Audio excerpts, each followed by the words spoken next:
katapat, Mayor Fred Lim. Si Mayor Fred Lim. Ang inyong katapat, Mayor Fred Lim. At ang inyong garancho, Miguel Hill. Si Miguel Hill. Dito sa Katapat at Karancho sa Radyo.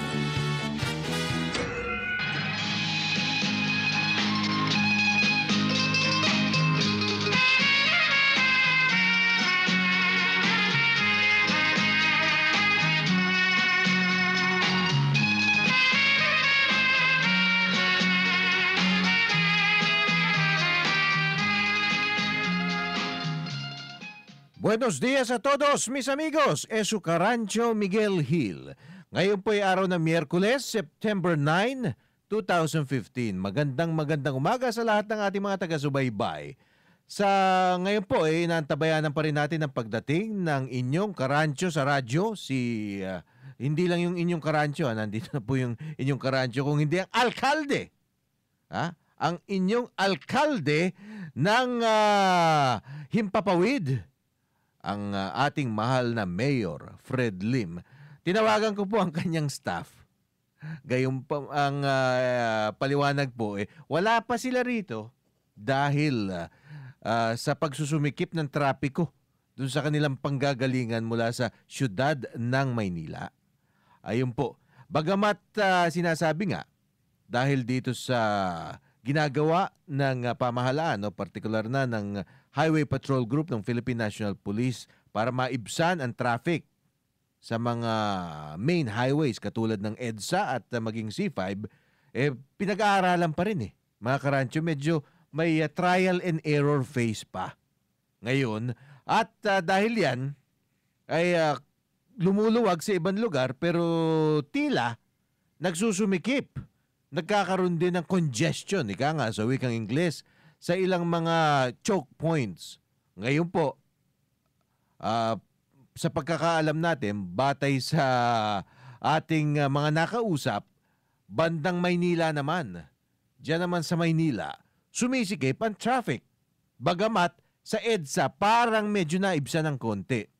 Ako po, ang inyong karancho ay nanggaling naman dyan sa Marcos Highway, tapos tuloy-tuloy dyan sa Aurora Boulevard, na masasabi natin sa Marcos Highway medyo maluwag kanina. Nung ako'y papasok dito sa ating istasyon, medyo maluwag ang trapiko. Medyo nagkaroon ng pagsusumikip ng kaunti bandang Aurora Boulevard, doon na sa may malapit na mismo doon sa Cubao, sa Commercial Center. Kung kayo pamilyar dyan. Pero kahit na papano, tolerable. Ibig sabihin, nakarating naman tayo ng buo at buhay dito sa ating opisina, sa ating studio. Kaya nandyan pa po tayo ngayon. Yan ang ating sitwasyon ngayon, trial and error, mga otoridad para kanilang mapisil kung ano talagang dapat gawin para maibsan ang traffic, hindi lamang sa EDSA. Mukhang lahat nakafocus sa EDSA. Pero hindi naman tayo lahat dumadaan sa EDSA. Yung kailangan tingnan natin yung larawan sa buong Metro Manila. Bueno, habang inaantay natin si Mayor Lim, bukas na bukas po ang ating text line at maging ang ating hotline para sa lahat ng inyong concerns. Ito po, sa mga hindi pa nakakaalam o hindi pa memoryado ang ating mga numero, text line 0977-342-1644. Naulit ko po, 0977-342-1644. At meron din po tayong hotline para naman sa mga nais tumawag. That's 412-0288. 412-0288. Ngayon po, narinig lamang tayo sa pamamagitan ng internet. Pero sinasabi ko nga sa ating mga listeners, sa mga susunod na araw, tayo'y magre-relaunch sa isang mas malaki at mas malawak ang nasasakop na istasyon.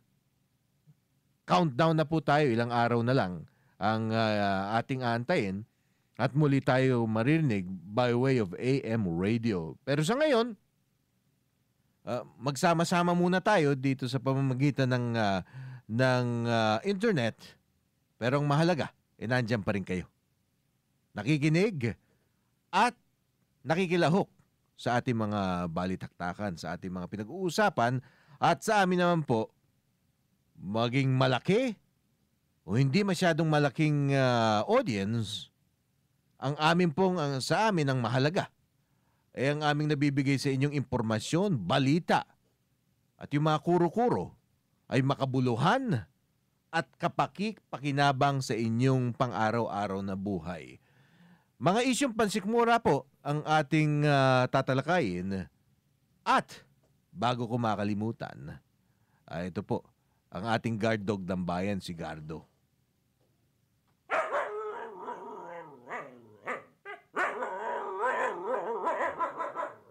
Munti ko na nakalimutan.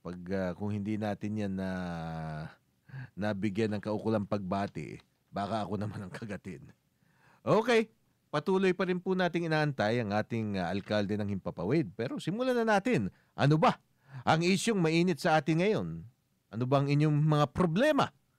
Ano ba ang mga usapin na nais niyong mabigyan ng kalinawan? Aba, kung ako tatanungin nyo, itong traffic. Aba, itong traffic na ito, sinasabi nga nung JICA, yung Japan International Cooperation Agency, mahigit 3 bilyong piso ang nawawala sa pambansang ekonomiya araw-araw. 3 bilyong piso. 3 billion. Tumataginting na 3 billion pesos kada araw.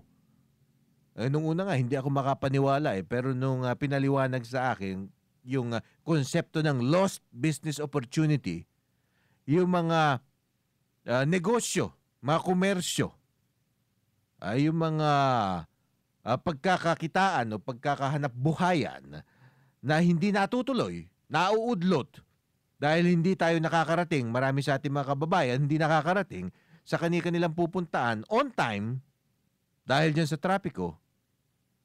Ay, nalinawan ako at sabi ko totoo nga, talagang napakalaki pala ng nawawala sa ating bansa dahil dito sa pagsusumikip ng traffic, sa traffic congestion. Ito po, tinukoy naman sa unang araw o pangalawang araw yung kahapon ng PNP Highway Patrol Group sa EDSA ang mga maaaring naging dahilan ng traffic. Diyan nga sa kahabaan ng EDSA. Inalis na ng mga otoridad ang harang na inilagay kahapon o nung Lunes pala sa northbound lane ng Guadalupe. May ilang sasakyan umano ang nagkasagian o medyo nakayas ng isa. Nagkakayasan sila. Dahil nag-uuna makapasok sa isang lane na nabakura ng concrete barrier. Ayun. Kabilang sa tinukoy na sakit ng ulo, ang bahagi ng EDSA Pitwason, okay, kung saan na ilang mga taxi ang nakaparada mismo sa kalye.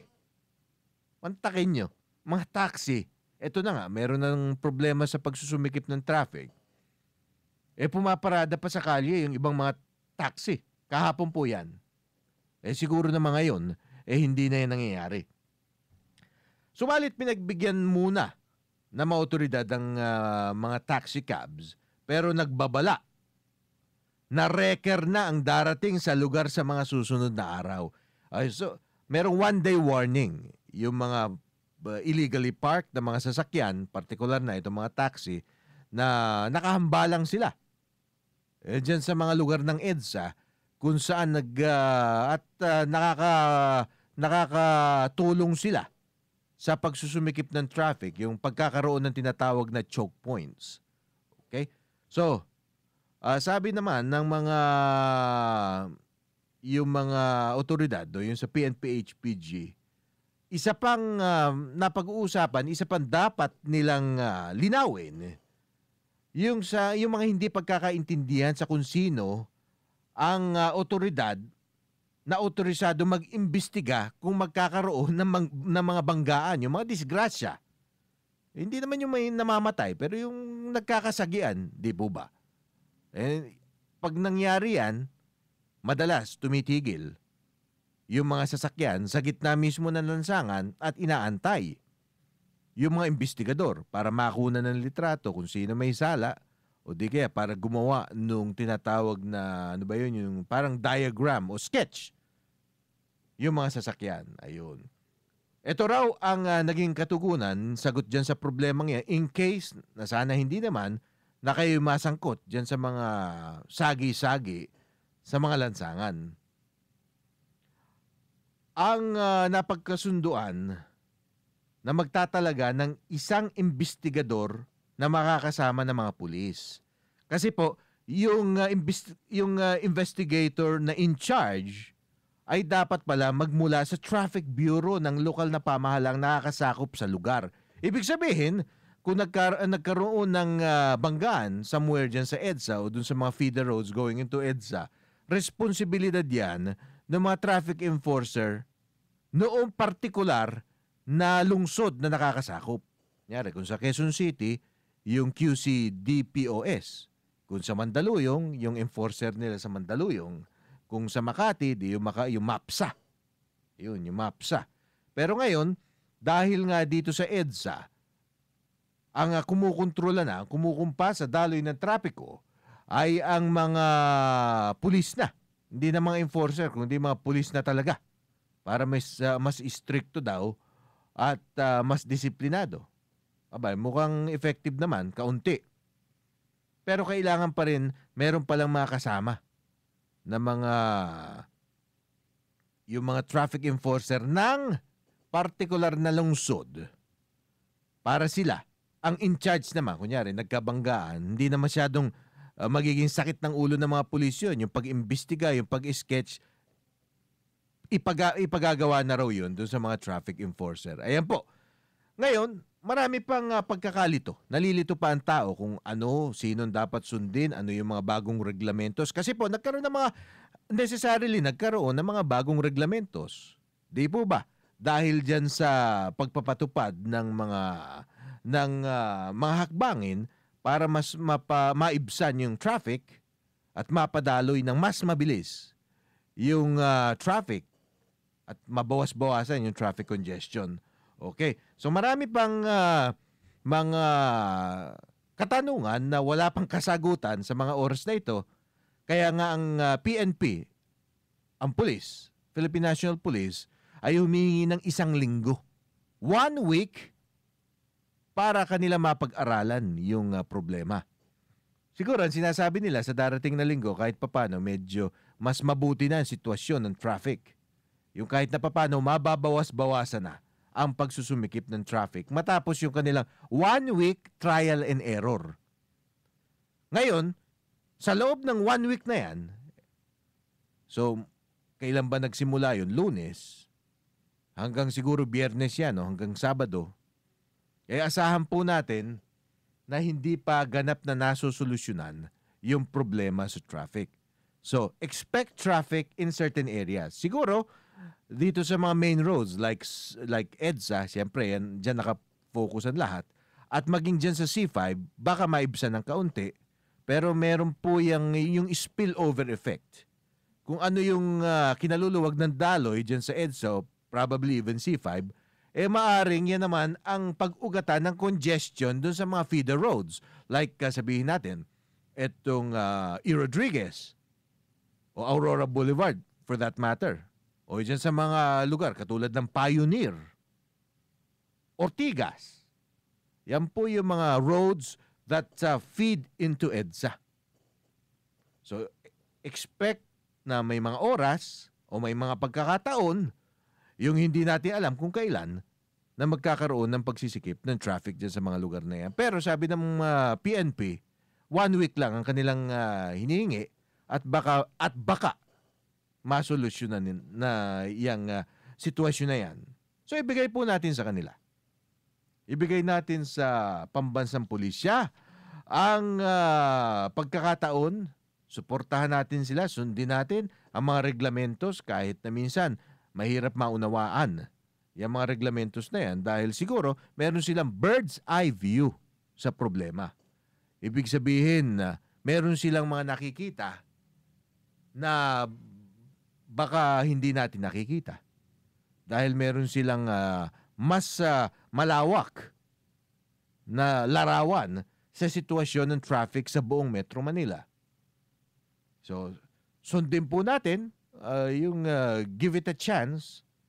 1 week lang ang inaantay nila at siguro sa darating na linggo kung hindi pa nila masusolusyonan yan, on a wider scale, dun, umangal na tayo. Anyway, eto pa. Babasahin po natin ang pinakabagong report, isa sa mga reports, at talakayin natin kung ano ang ating magiging posisyon dito. Kinokonsidera daw kasi ng pamahalaan na ipagbawal sa EDSA ang mga pribadong sasakyan na bababa sa 4 ang sakay. Okay.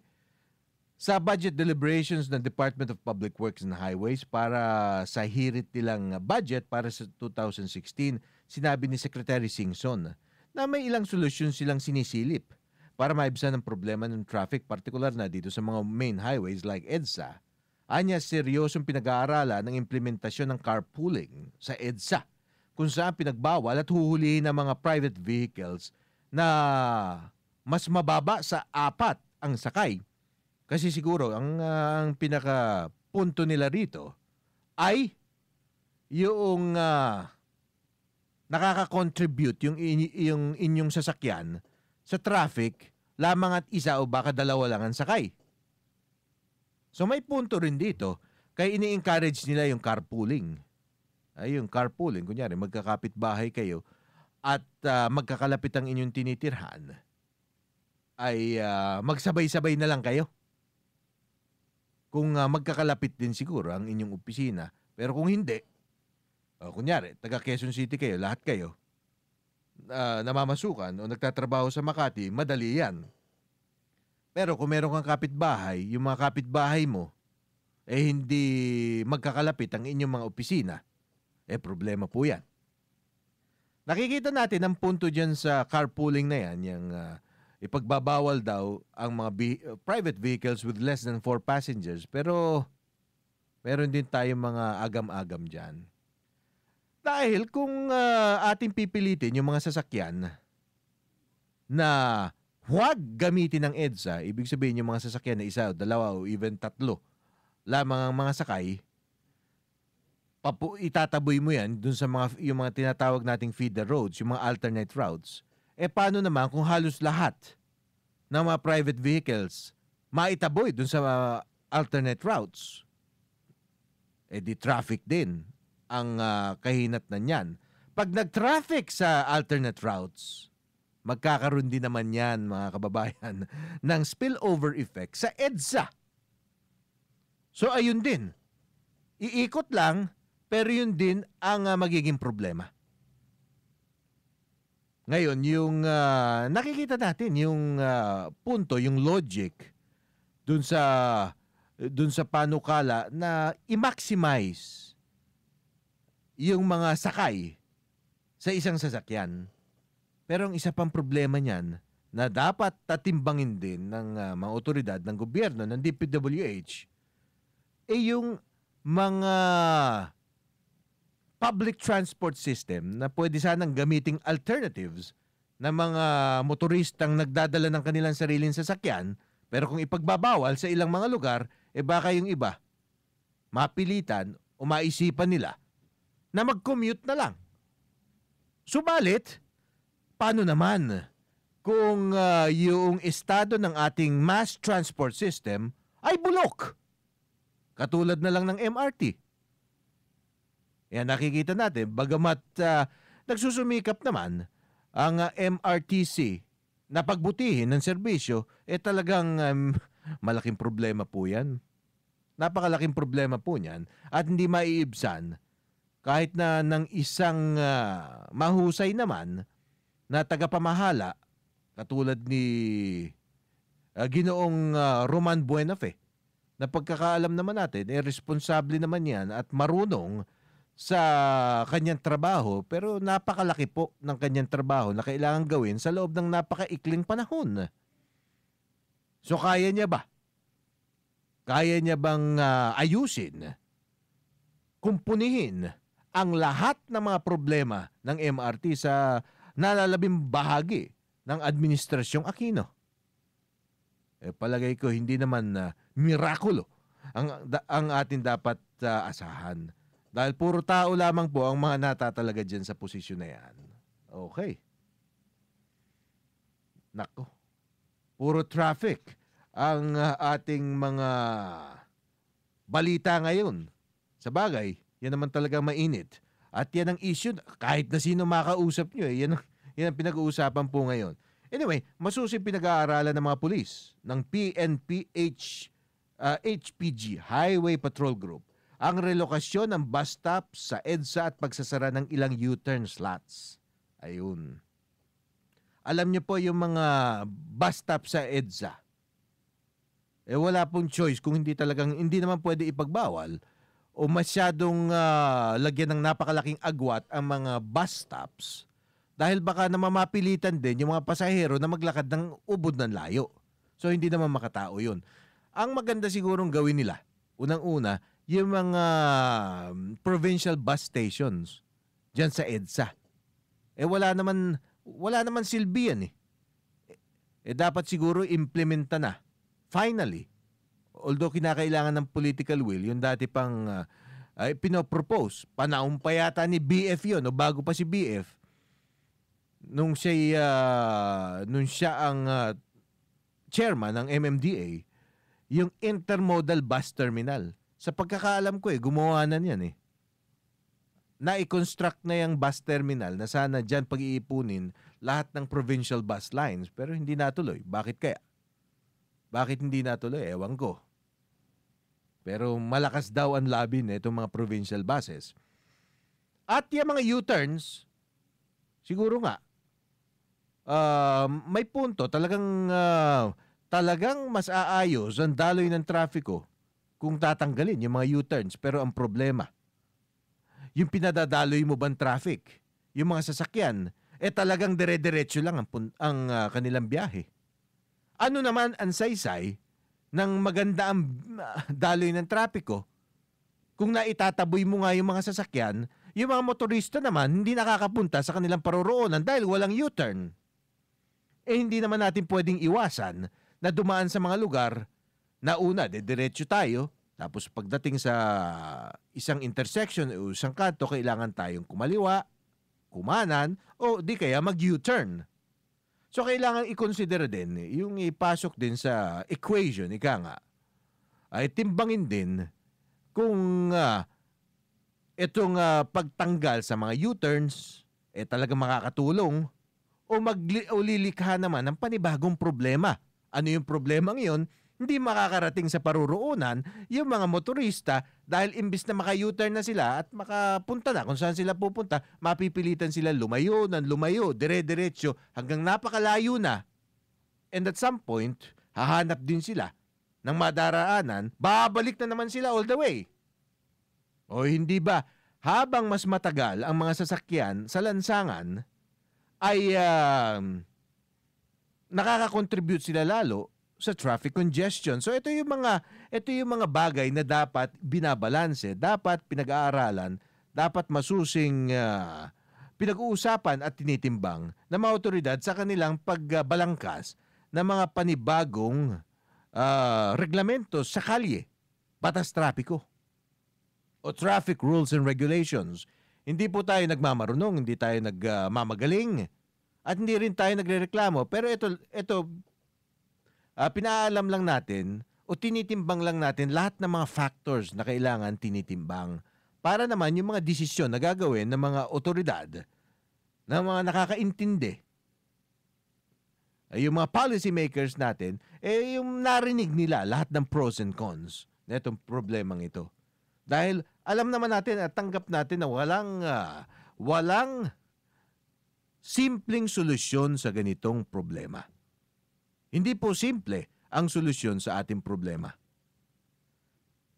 Ang punot dulo po nito, bagamat ito yung sinasabing finger pointing o yung blame game na lang, yung blame na lang ng blame, sinasabi nga sa wikang Ingles. Pero kailangan din malinaw natin ano nga ba ang pinagmulan ng problema na ito.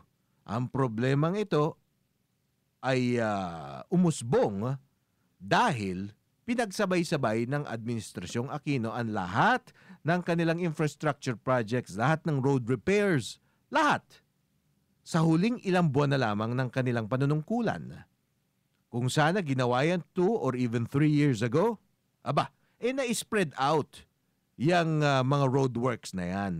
At pag na-spread out yan over a 3-year period o kahit na 2 years lang, hindi sabay-sabay na magsusumikip sa certain choke points. Kasi alam po natin na yung choke points na sinasabi nila, lagi, madalas, yan po ay mga lugar na malapit dun sa kung saan isinasagawa itong mga infrastructure projects o road repairs, road works. Ito na lang. Saan ba? Tabi na lang mismo ng Campo Crame. Di po ba? Kung nadadaan kayo dyan sa may Boni, yung intersection, mismo dyan sa may side gate ng Camp Crame, napapansin nyo, grabe ang traffic dyan. Bakit? Merong ginagawa mismo sa gitna ng lansangan. Sabagay, ilang araw na rin ako hindi nakakadaan dyan, baka tapos na. Pero I doubt it. Diyan mismo sa tabi ng Camp Crame, meron may hukay diyan, malapit dun sa kanilang side gate. At dahil diyan, yung kalye, lansangan, na sana magandang daloy ng trafiko dati, ngayon, parusa na rin. O saan pa? Araneta Avenue, nadadaan ba kayo diyan? Dati kahit na papano, gumagalaw yung traffic. Ngayon, minsan standstill na. Bakit? Meron din ginagawa diyan. Marcos Highway na highway kuno na dapat maganda, maayos ang daloy ng traffic. Ngayon, sabagay kahit na dati naman nagta-traffic na diyan, pero mas lalo ngayon dahil tig-isang lane magkabila nasarhan in certain areas dahil dito sa konstruksyon ng LRT2 extension. Yan. Maging yung mga labas na to ng Metro Manila, yung Sumulong Highway, na marami rin naman mga namamasukan, pumapasok sa eskwelahan sa loob ng Metro Manila, dumadaan din dyan sa Sumulong Highway, kaliwat kanan din, meron road widening. Aurora Boulevard, banda dyan sa lampas ng... bago mag-Anonas, kung papunta ka sa Katipunan, 2 lanes lang po yan. Pero merong isang lane dyan, siguro mga 100 meters dun sa isang lane, kinain na. Ewan ko kung road widening yun o water project o kung ano pa man. Ayan. Iniisa-isa natin yung mga nadaraanan natin lagi. Saan pa ba? Mga lugar ng EDSA, di po ba? Meron din dyan mga nakikitang mga road repairs. Marami. Marami po. Banda dyan sa papuntang airport. Di po ba? Meron din. So, nakikita natin na kung susumahin natin yung combined effect nito magkakasabay na road repairs, road widening, road works, o di kaya panibagong infrastructure projects, yung combined effect nito, yan po ang lumilikha ng problemang ito, ng dambuhala, malahalimaw na problema sa pagsusumikip ng traffic. Yan po ang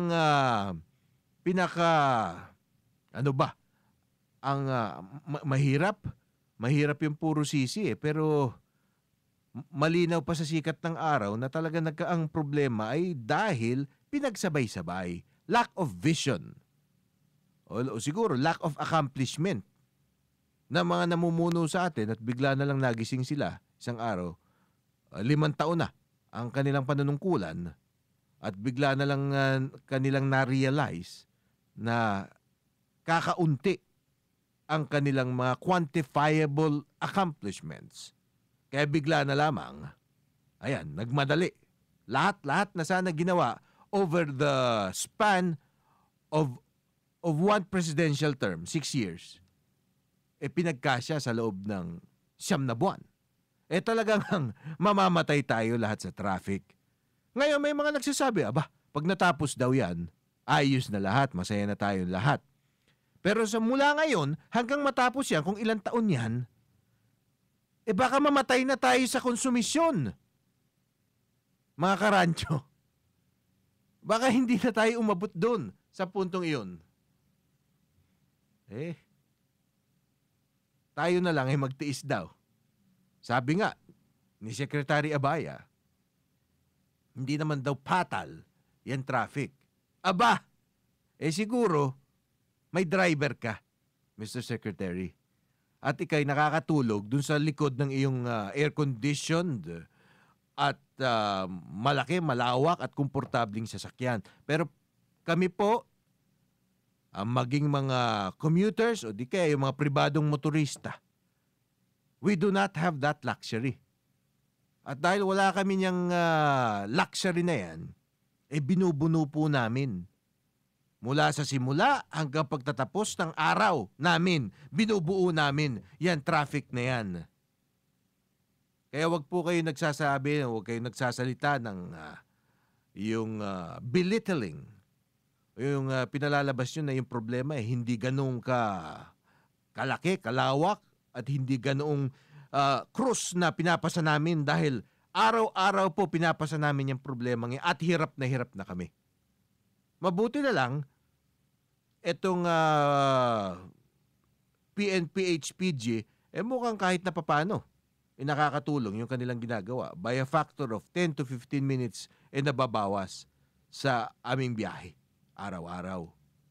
Mga 10 to 15 minutes, yan naman yung kung biyahe mo ay medyo, kung aabot ng 2 oras, kunwari, naging 1 hour 45 minutes yung iyong biyahe, kahit na papano, pasalamat ka na ron. Lalo na kung ihi ka na siguro sa sasakyan mo.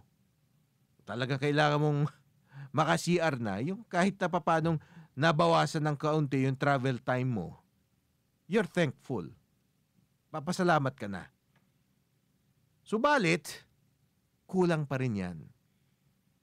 Kailangan pag-aralan pa rin yung problema.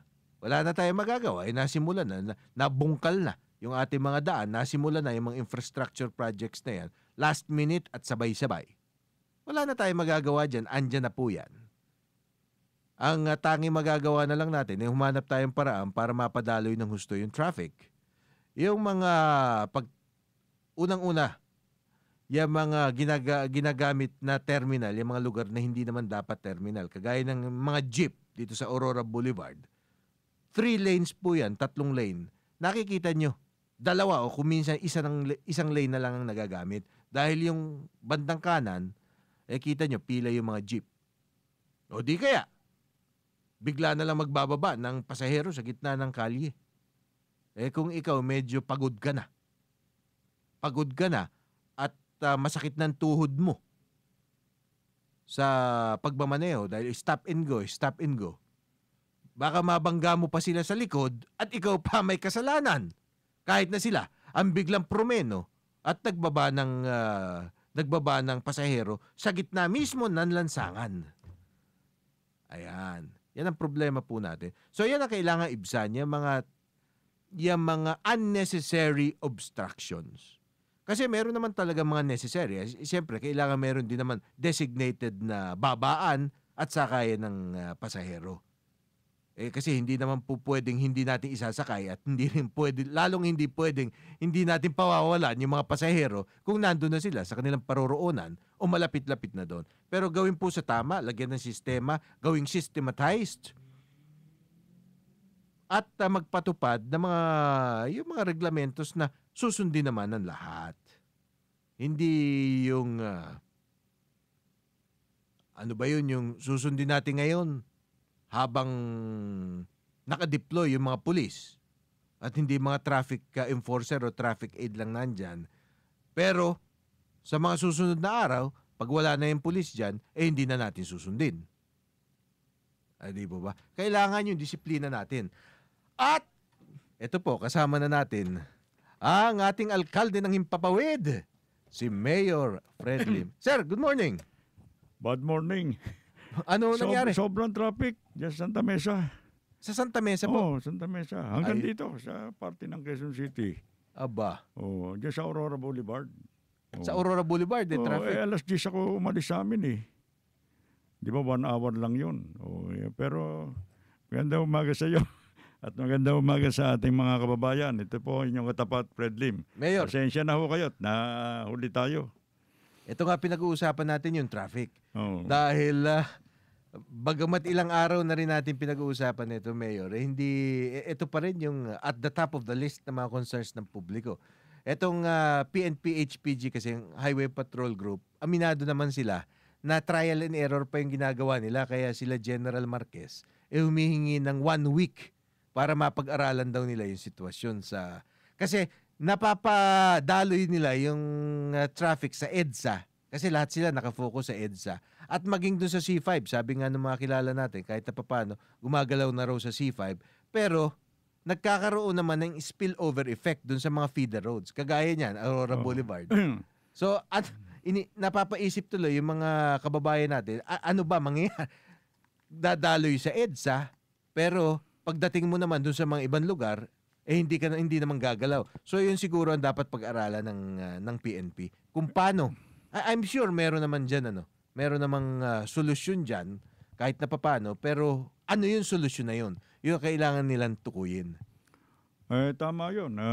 Bagamat aminin natin, medyo tagumpay sila sa EDSA. Na EDSA, talagang bumilis ang traffic, Pero ang naging resulta, yung mga side streets. Yun. Nagkaroon ng chain reaction. Doon naman nagkaroon ng traffic. Kaya siguro, bagamat nakapokus sila sa EDSA ngayon, wag nilang kalilimutan yung mga main roads, di ba? Yun. Yung mga main arteries, maglagay din sila ng mga uniform PMP. Tsaka dapat siguro, Mayor, nakaradyo lahat yung mga yun. Yung, kunwari, dito sa Aurora Boulevard, pag hindi na gumagalaw, dapat meron dyan magsasabi na, oy, yung mga sa EDSA naman, ipa-stop nyo siguro kung saan dyan, at pag-go ng pag-go muna dito, kahit na paano ma-unclog o ma-decongest. So, kailangan may coordination. Yung hindi como itong kanto lang na ito ang iyong beat. Yari, dito sa pulis, na yan lang ang iyong iisipin, kailangan coordinated ka sa ibang lugar para yung traffic sa buong Metro Manila ay gumagalaw. Tama yan, Dahil siguro nga, dahil nakapokus sila dito sa EDSA, dahil nga, yan ang nabigyan ng masyadong publicity. Yes. Pero yung mga crossing EDSA, doon naman nanganak ng traffic. Kaya dapat meron ding mga pulis doon. Ngayon, wag nang iasa lahat sa MMDA o PNP. Kailangan yung mga local executives, gumawa rin sila ng paraan na mabawasan yung traffic sa kanilang mga jurisdiction. Ayun. Napag-usapan nga kahapon, Mayor, kasi nagkaroon daw ng mga banggaan kahapon dun sa, dahil hindi raw sanay yung mga ibang motorista dun sa traffic rules. No? Nagkaroon ng mga minor road accidents. At kahit sa EDSA, pag nagkakabanggaan, tumitigil yung dalawang sasakyan. Yung sinasabi nyo na dapat sana, kunan na lang nila ng camera. At pag nagkakabanggaan, inaantay yung pulis. Yung HPG na marumisponde at mag-imbestiga. Sabi naman pala ng HPG, hindi yung kanila, yung pagpapadaloy lang ng traffic, yung pag-imbestiga dyan sa mga banggaan, hindi pala kanila yun. Yung pa rin ay nasa jurisdiction ng mga local government, yung mga traffic aid, yung mga traffic enforcer doon na dapat di kaya MMDA. Dahil kasi pag nagkaroon ng vehicular accident, siyempre kailangan may investigasyon. Pero meron ka suggestion kahapon na yung mga investigador nandun na, nandun na yun. Para hindi naman gagaling doon sa headquarters nila, opisina nila. Kasi malayo Ayan. Kaya ito, ang napagkasundoan pala kahapon, na yung bawat isang siguro team yan ng mga pulis, hahaluan ng team from the local government. Yung mga... yan, tama yan. Para nandun na rin sila. O kunyari, na may banggaan, hindi na maaabala yung pulis sa kanyang pagpapadaloy ng traffic, utusan na kaagad yung traffic enforcer. O sige, may banggaan doon, takbo ka na ron. So yun daw, bawat isang grupo ng pulis, mayroon at least isang investigador mula doon sa local government. Tama yan. Kailangan na i-develop nila yung sistema. Di ba? Yung sistema. All approaches, all actions must be systematic na ang main purpose to ease up traffic congestion. Ayun. Kung hindi, marami nagre-reklamo sa EDSA. Susunod naman yan. Magre-reklamo naman yung sa mga side roads. Sinasabi kaya ngayon pa man, gamutin na nila. Sabi naman ni Secretary Singson, DPWH, na isang suhestyon daw nila, pagbawal daw sa EDSA yung mga private vehicles na meron baba sa 4 na pasahero. So ibig sabihin, dapat itaboy dun sa mga side streets yung mga private vehicles. Dahil kalimitan naman talaga less than 4 people ang sakay ng sasakyan . Pero ang magiging isang dapat din nila isang alang-alang, baka pag tinaboy mo naman lahat ng private motorist sa side streets, baka doon naman magkaroon ng sobrang congestion. At pag nagkaroon ng sobrang congestion din dyan, magkaka-spillover effect yan. Babalik din sa EDSA at sa C5. Yun na nga kamukha nga ngayon. Ngayon lang naman ako nahuli sa programa natin . Yun na nga Usually, mga 40 to 45 minutes ang biyahe. Yes. Pero kanina, napansin na namin, bakit sobra yata ang traffic ngayon? Inisip ko na, react ako niyan, yun ang resulta o reaksyon doon sa ginagawang pagpapabilis ng mga takbo ng sasakyan sa EDSA. Hindi naman lahat EDSA lang ang dinadaanan . Ayun. Mas marami rin yung dumadaan sa mga main roads na mga side streets na crossing EDSA. Mhm. Baka yun nga, sinasabi mo, nakapokus sa EDSA, hindi ba ang main na yan, yung Aurora Boulevard? Isa sa mga side streets, feeder road . Maraming dumadaan din doon. Baka may manual na traffic sila, hindi sinusunod yung yung traffic lights. Mas matagal na pinapara yung mga kumikriss-cross sa EDSA. Kaya nagkakaroon ng traffic jam. So talagang mahirap na problema ito, no ba? Siguro ang dapat gawin na lang nila, unang-una, bilisan nila yung mga infrastructure projects. Yan naman talaga ang punot dulo niyan . Yung nagkasabay-sabay yung infrastructure projects, sinabi ko nga ito, sa Marcos Highway, meron yung LRT extension dito sa Aurora Boulevard. May mga lugar dyan na isang lane lang nagagamit. Dito sa Araneta Avenue, merong ginagawang flyover dyan. So, limitado na naman yung daan. Saan pa ba? Kahit sabi ko nga, dun sa may Antipolo, dun sa Sumulong Highway, meron ding road widening. Nagkasabay-sabay, Mayor . Yun ang problema. Kaya, 1 or 2 lanes sa bawat highway, effectively, natanggal, nawala sa equation. Kaya napipilitan yung mga sasakyan magsumiksik dun sa limitadong daan. Pero pwede naman mag-construct na skyway sa EDSA, sa ibabaw. Magmula sa Caloocan hanggang doon sa Rojas Boulevard. Pwede siguro yun. Pwede yun.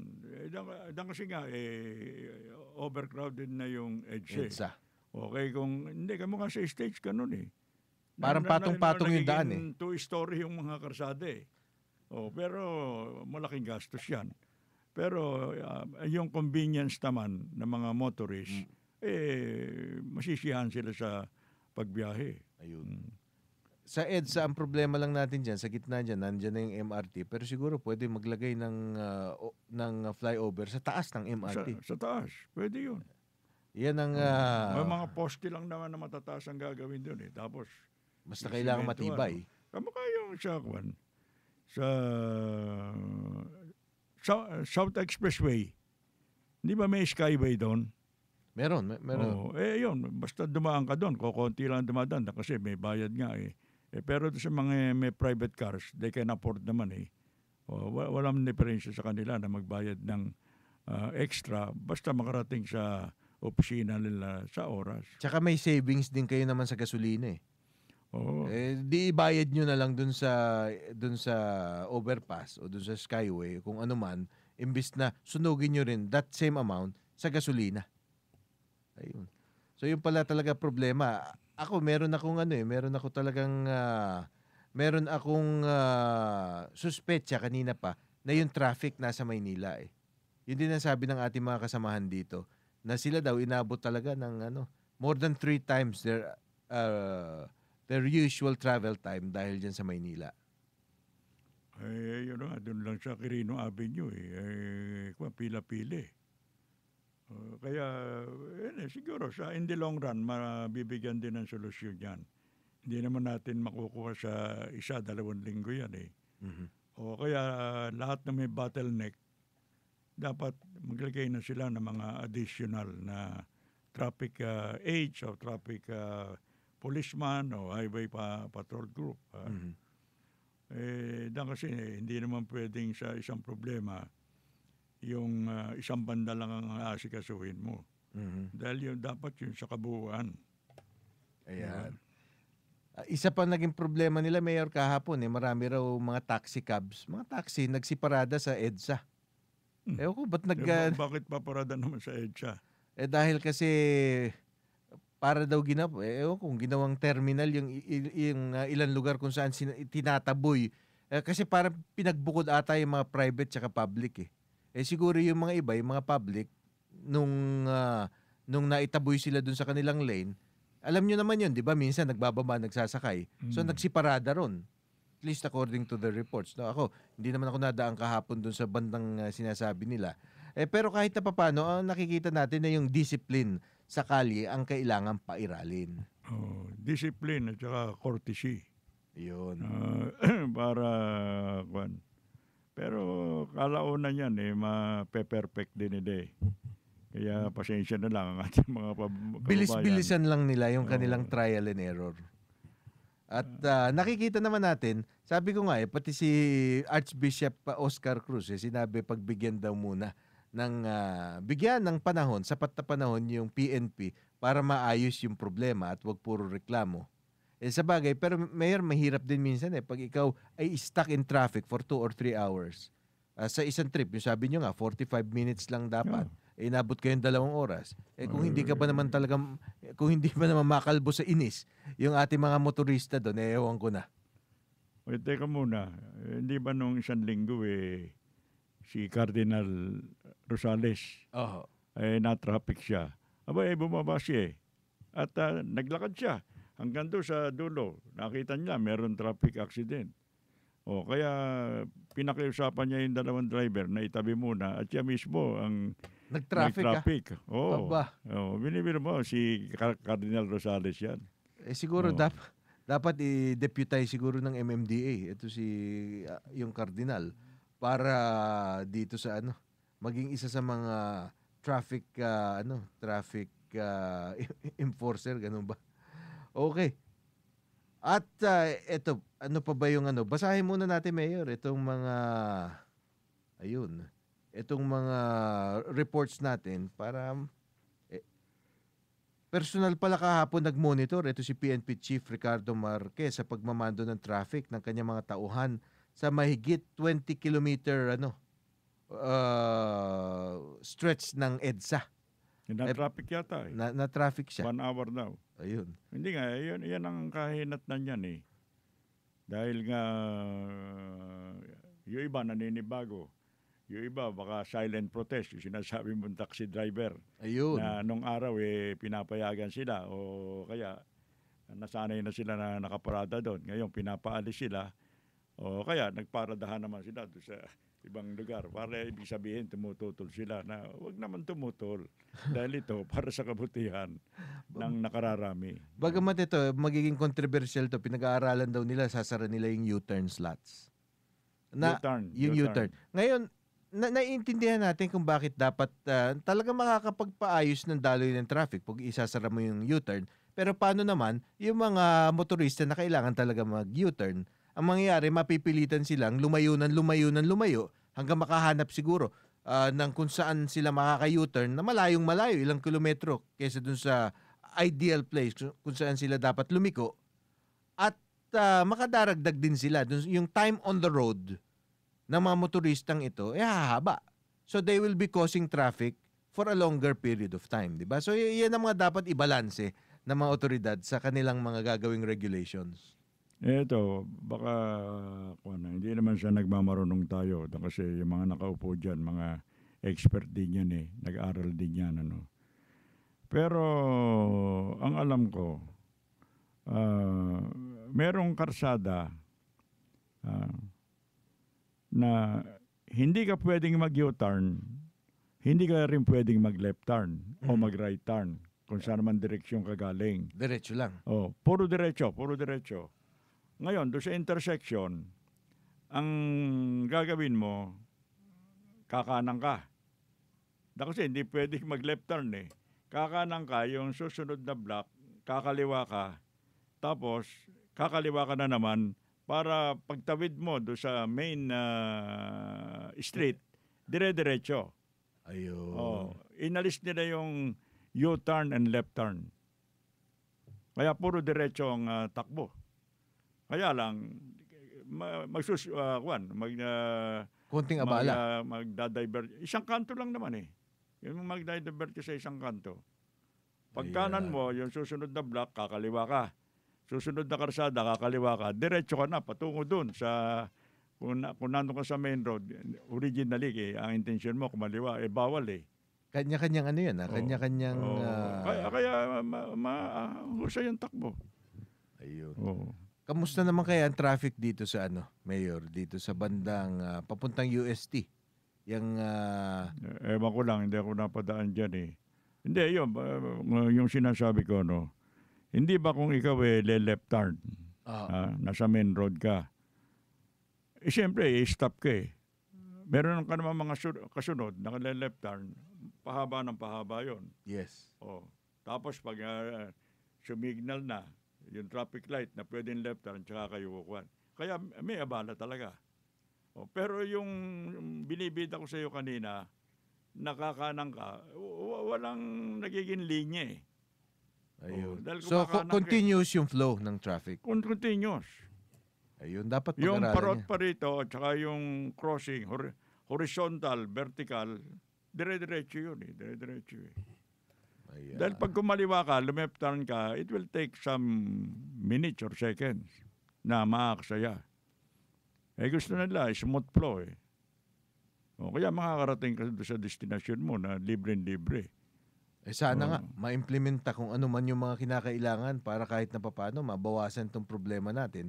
Dahil sabi nga nung JICA ng mga Hapon, yung think tank nila, na more than 3 billion pesos a day daw ang nawawala sa ating bansa in terms of lost business opportunity dahil sa traffic. Tama yan. Yung lost hours, hindi mo na mababawi yun. Hindi na mababawi yun. Ang sinasabi nila, Mayor, ang pinakamahal na commodity, hindi salapi. Hindi ginto, hindi langis, hindi pilak, hindi diamante, kung hindi oras. Alam mo, maatraso ka. Yun ang tinatawag na Filipino time kasi. Yun ang nabansag sa atin eh. Dahil sa ibang developed countries, eksakto sila sa oras eh. Yes. Kung ano ang appointment mo, kung wari, alas 10, dapat nandun ka. Dapat 9:45 pa Pag lang. naatraso ka ng 2, 3, or 5 minutes, maasim na mukha nung nag-iintay sa'yo. Nung kausap mo. Yung kausap mo. Kaya dapat ganun eh, meron designated na pagkilos at saka yung oras mahalaga. Dahil kung hindi natin bibigyan ng pagpapahalaga ng oras, yun ang sinasabi ng JICA na nagkakaroon ng reaksyon sa economy, sa progress ng bansa, hindi ba? Pero dati, alam niyo, nung una ako nagtrabaho, Mayor, pag ikaw late, hindi mo pwedeng gawing excuse yung traffic eh. Sasabihin lang sa'yo ng amo mo, dapat umalis ka ng bahay mas maaga. Pero sa sitwasyon ngayon, parang naiintindihan na rin ng mga nakatataas, yung mga boss, yung traffic kasi. Dahil hindi naman pwedeng hindi na matutulog yung tao. Lahat, kunyari, ang pasok mo ay alas 10. Hindi ka naman aalis ng bahay ng alas 5 ng madaling araw o alas 4:30 ng madaling araw para maunahan yung traffic na yan. So, ang problema ngayon, parang nagkakaroon na ng malawakang acceptance dun sa pagiging late dahil dito sa traffic. So, talagang napakalaki ng economic cost nitong traffic na ito. Ito lang dapat bigyan diin natin. Yan nga. Ang Secretary of Public Works, nandiyan na. MMDA, nandiyan na. Yung mga local officials, nandiyan na rin. Supposed to be, kasama na sila dyan. Siguro naman, magagaling na tao yan. Mga magagaling ang mga palaisipan yan. Makakakuha na sila nung simpleng solusyon na tanggap ng mamamayan at ang benepisyo para sa lahat. Ayun. So hindi, nandyan at nandyan eh. Kaysa magsisigaw lang tayo na magsisigaw na na-traffic ako o sino ba yung mga kung dyan. Tumulong tayo. Kamukha nung ginawa ni Cardinal Rosales. Ayan. Let's Dapat lahat help. makiisa. Oh. Kasi pag dapat siguro, alam kong napakahirap nito pero panawagan natin sa ating mga listeners, habaan ng inyong mga pasensya. Alam kong mahirap. Alam kong unfair sa atin. Pero ano naman choice natin? Yung mga sasakyan natin hindi naman maaring magmistulang helicopter na pwede na lang lumipad kapag tayo naipit sa mga lansangan. Road discipline, road courtesy. Ayan. Di ba? Pero meron kang sinabi kanina na merong mongkahi na ang sasakyan kinakailangan mga 3 ang sakayo, 4. Apat daw, minimum. 4, di ba? Uh-huh. Alam mo, okay yan.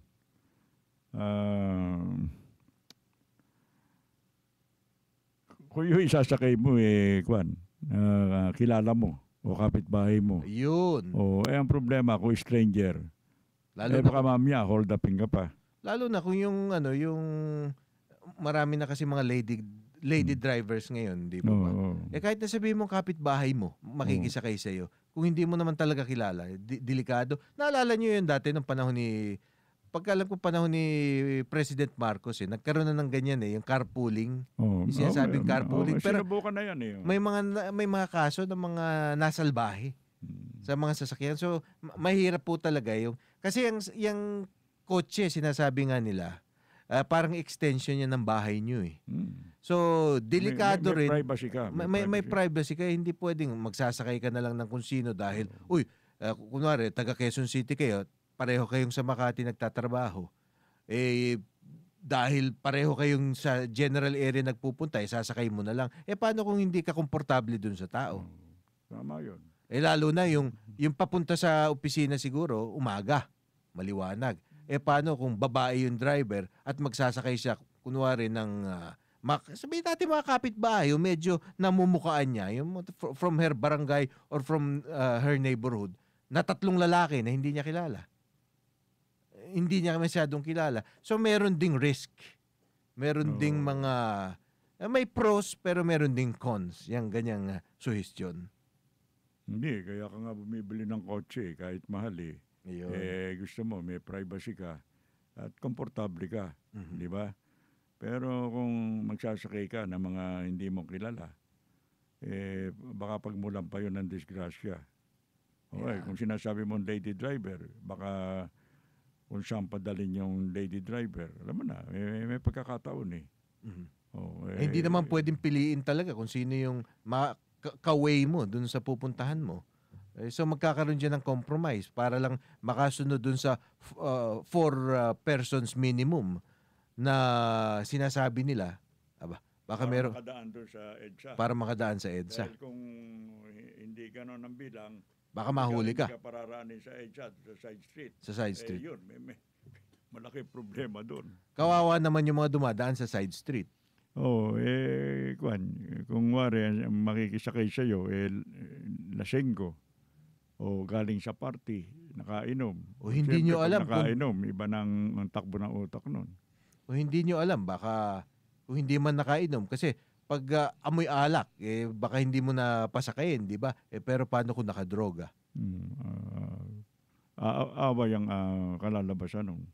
Away, ayos lang sana kung makakalaban yung driver o yung may-ari ng kotse. Paano? Kung lalaki, pwede lumaban yun. Ayun. Tsaka pwede niyang, alam mo na, lalaki, pwedeng pag napansin niya, medyo wala sa ayos yung kilos nito. Pwede niyang pasibatin yung sasakyan. Ayan. Di ba? Pero kung pag babae, medyo delayed reaction yun Baka nakasakay na kagad yung tao. Kaya mas magaling, payo natin, ilalak ninyo yung mga inyong pintuan, sasakyan. Ayun. Para hindi kayo mapasok ng mga hindi kanais-nais na mga tao. So yung carpooling na yan, kapatid yan ng hitchhiking Yung hitchhiking, delikado. Pero Mayor, bago tayo magtapos, no, mag-wrap up na tayo. Pero napansin ko, di ba, lagi ako rereklamo dati dito sa may Aurora Boulevard, maraming mga street kids dyan na nananalbahe ng mga sasakyan. Oh, yun Yung yung mga palimos. Hindi lang namamalimos eh. Yung iba sinasabuyan ng tubig na may mantika at sabon yung mga windshield. Tapos pagbabayaran mo sila, lilinisin nila. Oh. At ito rin yung mga rugby, marami dito rugby boys din, makikita mo nag-rugby dyan, nawala nung nag-assign dyan ng mga pulis. Hindi nila ginagalang yung mga enforcer, yung mga traffic aid, pero mukhang medyo takot sila dun sa pulis. Nawala eh. O nabawasan. Hindi, may mga ordinansa dyan na bawal yun eh. Yung wari, pupunasan yung salamin mo. Mhm. Di ba? Ayusin yung wiper Mhm. para hihingi lang ng pera. Dapat mga nuisance yun eh. Ayan. Dapat pick upin ng mga kapulisan yun para hindi naiistorbo yung mga may-ari naman ng kotse. Hindi naman siya nagmamalaki tayo kung hindi unang-una hindi sila dapat doon sa karsada. Ayan. Baka masagasaan mo pa eh. Oh. Anyway, Mayor, bukas, pag-usapan natin, meron daw isang panibago at mamahaling sabungan na itatatag dyan sa bandang Santa Ana. Oo, nagkaroon ng rally doon kahapon eh. Alam mo, hindi dapat na lagyan ng sabungan yun. Doon kasi yung simbahan ng Santa Ana yun eh. Doon ba? Oh, sa tagiliran ng simbahan ng Santa Ana. At may eskwelahan pa doon. Merong eskwelahan doon. Kasi pag tinutumbok mo yung Heran o Pedro Hill, dati Heran ang pangalan nun, ngayon Pedro Hill na. Ayun, ang matutumbok mo, yung simbahan mismo. Sa tagiliran ng simbahan, may bakanting lote yan. Patungo doon sa ospital ng Santa Ana. Yung pinagawa ko nung araw, nung mayor ako. Malaking lote yon. Matagal ng bakante yon. May nakaisip na, alam mo na, mga negosyante, magtatayo daw ng coliseum doon para gagawin sabungan. Alam mo na, para doon sa mga mahilig magsabong. Mabuti naman yung mga tiga Santa Ana, nagrally, nagprotesta. Sana wag na ituloy yun na gagawin sabungan. Tayo na lang sila ng mga condominium o kung ano. Matitirhan. Residential o eskwelahan. Di maganda pa. Kikita rin naman sila eh. Pero wag yung sabungan. Sugal yun eh. Yung sabungan siguro dapat ilayo nila sa mga community. Pwede naman eh. Hindi legal naman. Wag mamili lang ng lugar. Hindi. Ang alam ko lang legal na sugalan na authorized by law, yung nasa La Loma. Yung La Loma. May sabungan doon eh. Pero yung sinasabing mga tupada, yung kung kapistahan, yun eh, nagkakatuwaan eh, magkakaroon ng tupadahan. Yun, disareglado yun. Kasi kahit sino pwede pumunta ron. Mga hindi naman maayos sa mga bihis, mga nakatsinelas lang o medyo ibig sabihin mas malamang ang kaguluhan sa mga ganon. Ayun. Sa mga tupadahan. Dahil hindi naman unang-una hindi authorized ng tsaka alam mo yon. Yung simbahan, sa tagiliran nun, doon sa banda ng Pedro Hill, presinto ng pulis. Naku. Yun ang pulis precinct eh. Nasa tagiliran ng simbahan yon, yung banda rito. Yung sinasabi ko yung tagiliran, yung kabila ng simbahan, yun ang bakanting lote. Binibiro mo, insulto naman doon sa mga pulis na may sabungan doon, nandun sila. Di ibig sabihin Inaanyayahan sila. Hindi. Kasali rin sila sa usapan. Sa lagayan. Ayun. Doon na nga mahantong yun. Hindi. Matindi ang Public outcry. rally. Kaya dapat na hindi na ituloy yun. Yung sabungan doon. Ayan. Hindi maisip ng mga namumuno sa Maynila ngayon kung paano gagawa ng pera. Unang-una, binibenta yung mga palengke. Pagkatapos, sabungan. Unang-una, alam mo nung panahon ko, ito pagmamalaki ko, walang wedding sa Manila eh.